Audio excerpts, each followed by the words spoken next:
आज विज्ञान दिवस है, इस पे हम लोग चर्चा करेंगे। 10 सामाजिक कार्यकर्ता हमारे साथ हैं और आज हम चर्चा करेंगे कि आखिर विज्ञान दिवस मनाया जा रहा है, जिस तरीके से धार्मिक कर्मकांड मनाया जाता है उस तरीके से विज्ञानों पर लोग चर्चा क्यों नहीं करते हैं। ये बहुत बड़ा मुद्दा है, ये राष्ट्रीय मुद्दा है। सर ये बताइए कि विज्ञान दिवस मनाना क्यों जरूरी है? जी, सबसे पहले तो हम आपके चैनल को धन्यवाद देना चाहते हैं और आपकी टीम को धन्यवाद देना चाहते हैं कि आपने हमें ये मौका दिया। और आज विज्ञान दिवस है, पूरे देशवासियों को विज्ञान दिवस की हार्दिक शुभकामनाएं। और हमारा ये है कि विज्ञान दिवस इसलिए मनाना चाहिए कि जो भी हमारे जीवन में खुशहाली है वो विज्ञान की वजह से है। हमारे देश की सुरक्षा जो हो रही है वो भी विज्ञान की वजह से हो रही है। हमारे देश में जो एजुकेशन सिस्टम डेवलप कर रहा है ये भी विज्ञान की देन है। हमारी यातायात एक जगह से दूसरी स्थान तक हम बहुत कम समय में चले जाते हैं, ये भी विज्ञान की देन है। हमारे हजारों तरह की रोग हमारे शरीर में है और उनका निदान होता है, ये भी विज्ञान की देन है। यानी हमारे हर समस्या का निदान विज्ञान की वजह से होता है और ये विज्ञान की देन है। इसलिए ज़्यादा से ज़्यादा हमें चाहिए कि विज्ञान दिवस हम मनाएं और इस माध्यम से पूरे देश के लोगों को जागरूक करें कि अंधविश्वास और पाखंड से दूर हट करके विज्ञान के ऊपर अपना जीवन आधारित करें। विज्ञान के ऊपर जो है वो लोग जीवन जिए। विज्ञान आधारित जीवन जीने से हमारे जीवन में खुशहाली आएगी। सर विज्ञान दैनिक जीवन में बहुत ज़्यादा ज़रूरी है, लेकिन फिर भी मीडिया के माध्यम से या टीवी चैनलों पर इसका चर्चा नहीं होता है। ऐसा क्यों? केवल धार्मिक मुद्दा पर, या मतलब कि क्या कहा जाए, कहने में भी कुछ। जी, सबसे पहले ये ज़रूरी बात क्या है कि मीडिया भी दो तरह की मीडिया भारत में चलती है। एक मीडिया वो है जो बिकाऊ मीडिया होती है और एक मीडिया वो है जो बिल्कुल सेकुलर मीडिया है। सेकुलर मीडिया जो है वो कभी भी विज्ञान को बढ़ावा देता है। बिकाऊ मीडिया जो है वो धर्म, कर्मकांड, राजनीतिक पक्षकार को लेकर के उन बातों को तवज्जो देता है। तो जाहिर सी बात है कि मीडिया जो है वो तो बेचारा एक ऐसा होना चाहिए जो एक परमेश्वर का काम करता है। मीडिया क्या है? जनता के बात को सरकार तक, सरकार के बात को जनता तक। अंधविश्वास कहाँ है उसको दूर करने में मीडिया की बहुत बड़ी भूमिका होती है। और जितने भी विकसित देश हैं उनके टीवी चैनलों पर विज्ञान की बातों को दिखाया जाता है, अध्यात्म और झूठे बातों को नहीं। हम लोगों के यहाँ क्या है कि अगर हिंदू सोसाइटी है तो सबसे पहले शंकर जी के बारे में, शिव जी के बारे में, हनुमान जी के बारे में, दुर्गा चरित्र, यानी ऐसी बातों को दिखाया जाएगा जिससे जो है अंधविश्वास को बढ़ावा मिले। तो ये टीवी चैनल या जो मीडिया कर्मी हैं इनको जो है उन पैसे मिलते हैं इस बात के लिए, बढ़ावा देने के लिए। तो जाहिर सी बात है कि जिस देश की मीडिया जितना ही पारदर्शी होगी, वैज्ञानिक सोच वाली होगी, जितना ही जनता के हित की बात करेगी, तो मीडिया वही अच्छी कहलाती है जो जनता को सुख सुविधा कैसे मिले वो सरकार से बात को रखती है और आम बच्चों को विज्ञान की बात सिखाती है, वही सच्ची मीडिया है। नहीं तो जो मीडिया समाज को पीछे धकेलने का काम करती है, अंधविश्वास और पाखंड में ले जाती है, वो मीडिया देश हित में कोई काम कर ही नहीं सकती है। और मीडिया को भी सोचना चाहिए कि हम भावी पीढ़ी को क्या संदेश देने जा रहे हैं। आगे आने वाली पीढ़ी जो है आज के मीडिया को कितना कोसेगी, बल्कि उनके तस्वीर पर थूकेगी वो पीढ़ी कि भाई दुनिया के देश विकास करके कहाँ चले गए और हम पाखंड और अंधविश्वास में पड़ करके कहाँ रह गए। इसलिए मीडिया की बहुत बड़ी भूमिका होती है।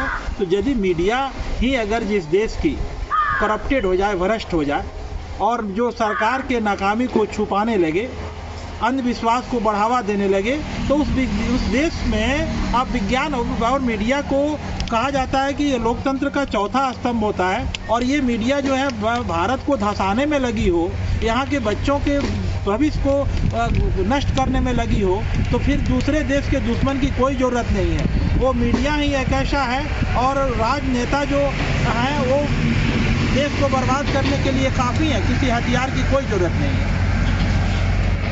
और भी सर ये बताइए कि विज्ञान बहुत ज़रूरी है, लेकिन क्या माँ बाप सबसे ज़्यादा माँ विज्ञान से अज्ञानता नहीं जानती है, ये इस पर क्या कहिएगा? माँ जो पहले की माँ है, जो पढ़ी लिखी नहीं है, जिस समय महिलाओं के शिक्षा पर बैन लगाया गया था, रोका गया था कि महिलाएं पढ़कर क्या करेगी, तो वैसी माँ तो कुछ जानती नहीं है, वो क्या बता सकती है।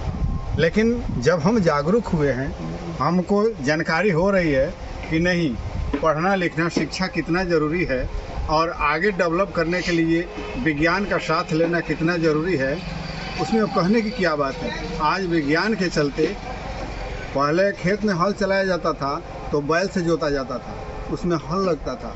आज विज्ञान का देन है, अगर ट्रैक्टर लग रहा है, कितनी यंत्र बन गया वैज्ञानिक युग में कृषि काम में, खेती करने के लिए। लेकिन बैल से जोतने के लिए अगर 4 कट्ठा ज़मीन जोतना हो तो 2 दिन लगता था, आज 2 घंटा भी नहीं लग रहा है, ट्रैक्टर से सारा काम हो रहा है। तो ये विज्ञान का देन है।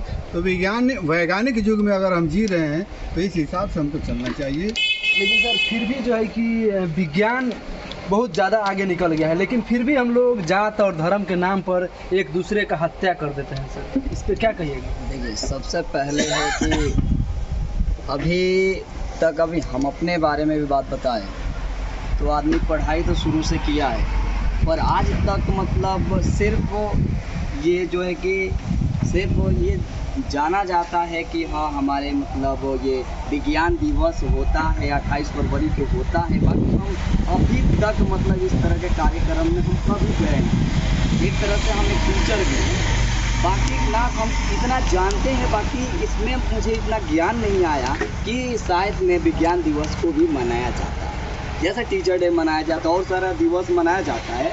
बाकी आज तक मेरे अंदर ये भावना नहीं उत्पन्न हुई कि हाँ इसको भी मनाना चाहिए। बाकी हम आज इस कार्यक्रम में आए हैं, बैठे हैं, हमें बहुत ज़्यादा इससे कुछ सीख मिली है कि हम अपने आने वाली पीढ़ियों को ये बताएंगे कि हाँ हमें ये मनाना चाहिए और इस पर चलना चाहिए। विज्ञान दिवस पर क्या माँ बाप को भी चर्चा करना चाहिए? जी, बताना चाहिए। तो सर ये बताइए कि विज्ञान दिवस तो बहुत ज़रूरी है, लेकिन इसको जो है कि कार्यक्रम के रूप में किसी भी प्रकार का आयोजन नहीं होता है। क्या अब आप लोग इस कार्यक्रम को इसी तरीके से रफ्तार में कीजिएगा? सबसे पहले तो आपके अपना दस्तक चैनल को धन्यवाद देते हैं। इस विज्ञान दिवस के अवसर पे आपने 10 लोगों को बैठा के चर्चा शुरू किए हैं, इसके लिए आप धन्यवाद के पात्र हैं। और रही सवाल विज्ञान दिवस को मनाने की, तो सारे शिक्षण संस्थान, चिकित्सा से जुड़े लोग, जितने भी तकनीक से जुड़े हुए लोग हैं, सबको राष्ट्रीय विज्ञान दिवस मनाना चाहिए। दुर्भाग्य की बात है कि लोग नहीं मना रहे हैं, बच्चे में संदेश नहीं जा रहा है। आज के जो आधुनिक युग है, विश्व जो ऊंचाई छू रहा है, तो ये विज्ञान का देन है। जो आसमान पे जो हमारा रॉकेट, हवाई जहाज भी जो उड़ रहा है, सारी विज्ञान के देन है। आज जो भी युद्ध, महायुद्ध जो हो रहा है विश्व में, ये विज्ञान की बदौलत जो है ये सारा हो रहा है। हालांकि नहीं होना चाहिए, विश्व शांति के लिए वो खतरा है, लेकिन ये विज्ञान का देन है जो सारा देश ऊपर पहुंच गया है। लेकिन तकनीक क्षेत्र में सेना उनका आगे पहुंच गया है, तो वो अपना ताकत आजमाइश कर रहे हैं और एक दूसरे को। सर ये बताइए कि पहले हम लोग पहले चिट्ठी लिखा जाता था, उसके बाद जो है कि टेलीग्राम आया, उसके बाद मोबाइल आया, इसमें क्या कैसा लगा? पहले के ज़माना में अभी में क्या फ़र्क दिखता है? मैंने फर्क तो अतुलनीय है। पहले मान लीजिए चिट्ठी के माध्यम से कई दिन लगते थे, अभी सेकंडों में बात हो रही है। जी, आज के दौर में विज्ञान अगर नहीं हो तो समझिए कि आदमी का जीवन अनर्थ है। आजकल के दौर में विज्ञान ही आदमी का आत्मा है, उसके बिना आदमी का जीवन जो है अधूरा, मान लीजिए अधूरा है। पहले मान लीजिए अगर सिवान ही जाना है तो कई घंटा लगता था, 5 मिनट की बात है। तो कहने कहीं विज्ञान से फायदे बहुत ज़्यादा है। आजकल दैनिक जीवन में विज्ञान को अलग करके आप जीवन नहीं जी सकते हैं। बेहतर जीवन जीने के लिए विज्ञान की काफ़ी ज़्यादा ज़रूरत है। डॉक्टर साहब ये बताइए कि विज्ञान दैनिक उपयोग में कितना ज़रूरी है? जिस तरीके से मेडिसिन खोज की जा रही है, ये विज्ञान की देन है कि नहीं? कि अपना चैनल को क्रांतिकारी मूल निवासी बधाई। और विशेष रूप से आज के दौर में या पहले भी जिस तरीक़ा से सांस लेना ज़रूरी है, उससे 100 गुना ज़रूरी है विज्ञान के करीब रहना, जानना, उस पर चलना। सांस लेने के 100 गुना बेहतर और ज़्यादा ज़रूरी है उस पर चलना, अमल करना और जाना। हम यही चाहते हैं। सर, आप विज्ञान के ऊपर कुछ गुनगुनाइए, कुछ ऐसा शब्द ज़रूर दीजिए ताकि दर्शक भी समझे कि क्या इस संगीत के माध्यम से भी लोगों को जगाया जा सकता है। जी सर, सबसे पहले अपना दर्शक को मैं बहुत बहुत मुबारकबाद पेश करता हूँ और हमारे साथ जो भी भाई बैठे हुए हैं उन सब का आदर सम्मान के साथ सबको मैं प्रीत और प्यार के साथ नम्र नमस्कार करता हूँ, सलाम करता हूँ। साथ ही साथ विज्ञान के बारे में मैं ये कहूँ कि बहुत पहले डॉक्टर हजरत अल्लामा इकबाल साहब उन्होंने लिखा अंधविश्वास पर, उन्होंने लिखा कि इस दौरे तरक्की में भी मुल्ला है अबापोश। कौम के जो ठेकेदार बने हुए उन लोगों पर उन्होंने कहा कि इस दौरे तरक्की में भी मुल्ला है अबापोश, बेसूद रियाजत का सिला मांग रहे हैं, बेसूद रियाजत का सिला मांग रहे हैं। और दुनिया तो गई चांद सितारों से भी आगे, दुनिया तो गई चांद सितारों से भी आगे। ये बैठे मुसल्ले पे दुआ मांग रहे हैं, बैठे मुसल्ले पे दुआ मांग रहे हैं। तो मैं तो यही कहूँगा कि आज दौरे तरक्की में ये नया दौर है, ये दौरे जहाँ सुन ले ये पैगाम नया है, साकी है नया दौर, नया जाम नया है। अहले जहाँ सुन ले ये पैगाम नया है, साकी है नया दौर, नया जाम नया है। अब फिरका परस्ती छोड़ दो, सब एक हो जाओ, फिरका परस्ती छोड़ दो, सब एक हो जाओ। ये बात है पुरानी मगर नाम नया, ये बात है पुरानी मगर नाम नया है।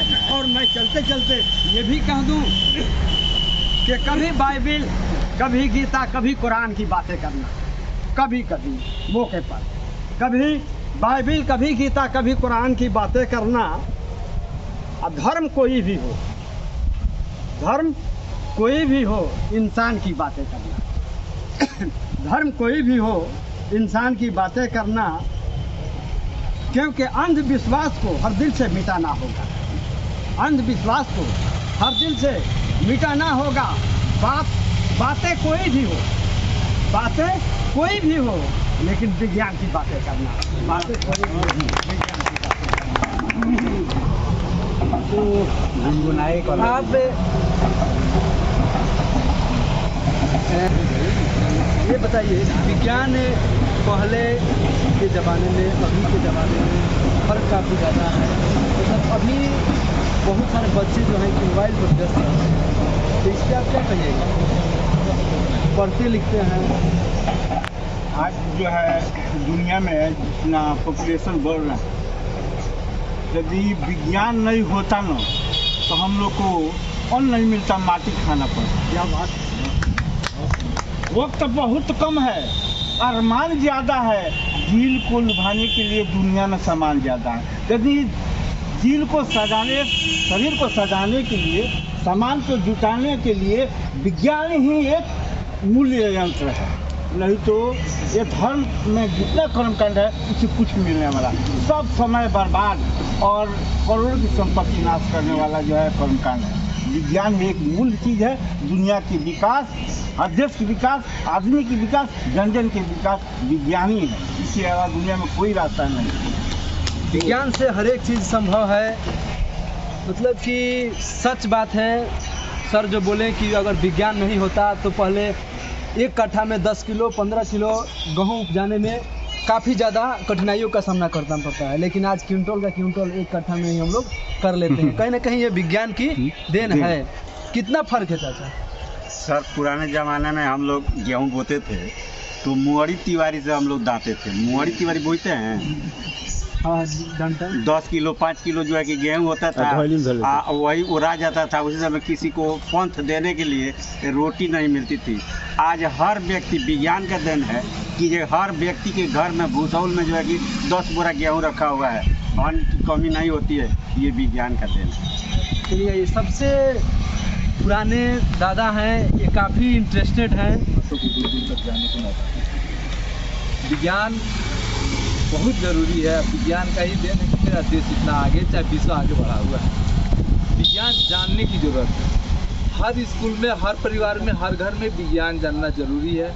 जैसे हमारे घर में हम गृहस्थ हैं, खेतिहर हैं, गन्ना उपजाते थे तो 200 रुपये क्विंटल बेचते थे। उसी विज्ञान के टेक्नोलॉजी से हम लोग गन्ना को गुड़ बनाए, चीनी बनाए तो 4000 रुपये क्विंटल बेचे। 200 रुपये क्विंटल और 4000 रुपये क्विंटल। उसमें लागत लगा हमको 2 रुपया और लगा दिए, 4 रुपये और लगा दिए, लेकिन 4000 रुपये क्विंटल बेचे। इसी तरह से हर चीज़ के, अनाज हुआ, आम हुआ, लीची हुआ, या जो भी खाद्य पदार्थ हो या जाता है, ये विज्ञान पर निर्भर है। और विज्ञान के देन से हम लोग आगे हैं और सुखी हैं, आगे बढ़ रहे हैं। हम लोग को बच्चा भविष्य में आगे बढ़ रहा है। आप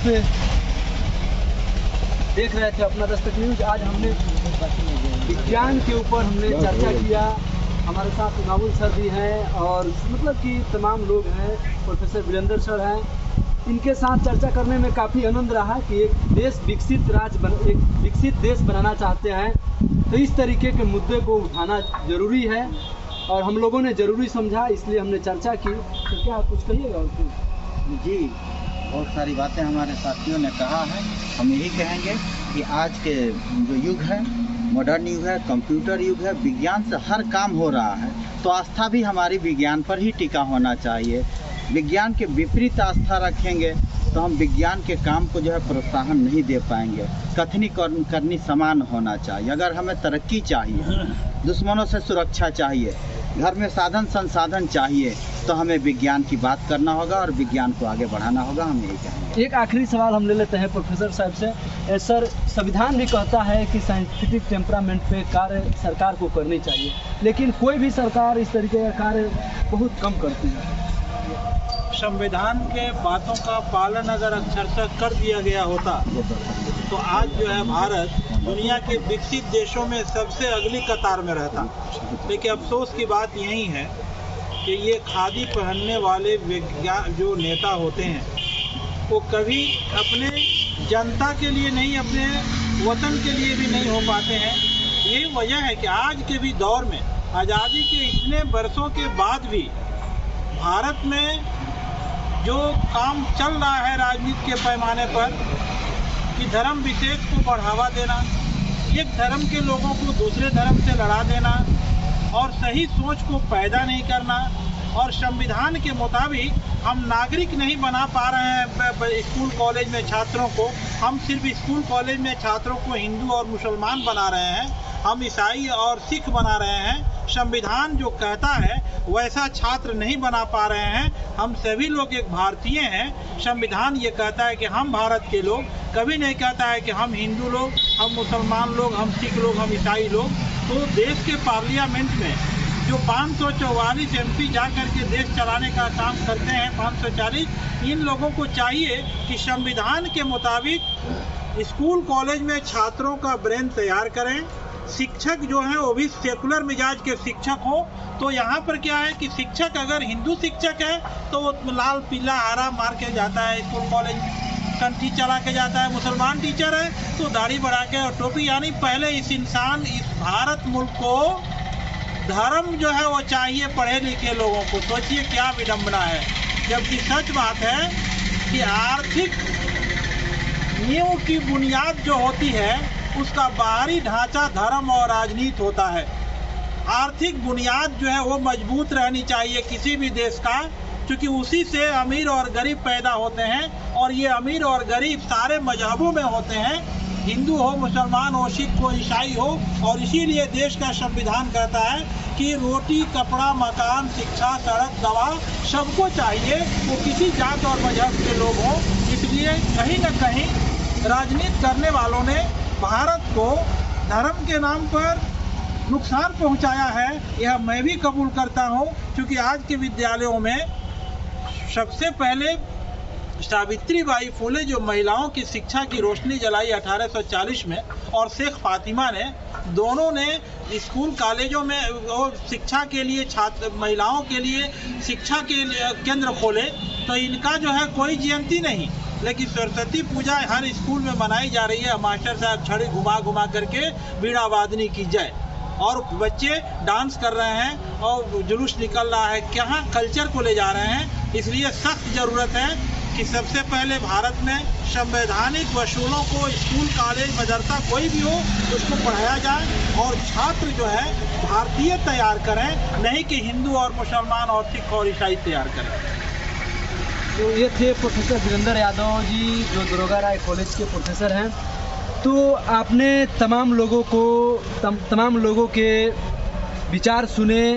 इन सभी लोगों को साफ साफ कहना है कि विज्ञान के ऊपर धर्म को भी रख के जीवन जीना चाहिए। इसे देश आगे बढ़ेगा, न कि हिंदू, मुस्लिम, सिख, ईसाई करके अपने जीवन को जिएगा तो इसे देश पीछे होगा। तो आप देख रहे थे अपना दस्तक न्यूज़, और आपको अच्छा लगे तो लाइक और सब्सक्राइब जरूर करिए और इस मैसेज को जन जन तक पहुँचाइए, ताकि वे लोग भी जान सके कि विज्ञान दिवस पर चर्चा कितना ज़रूरी है। धन्यवाद।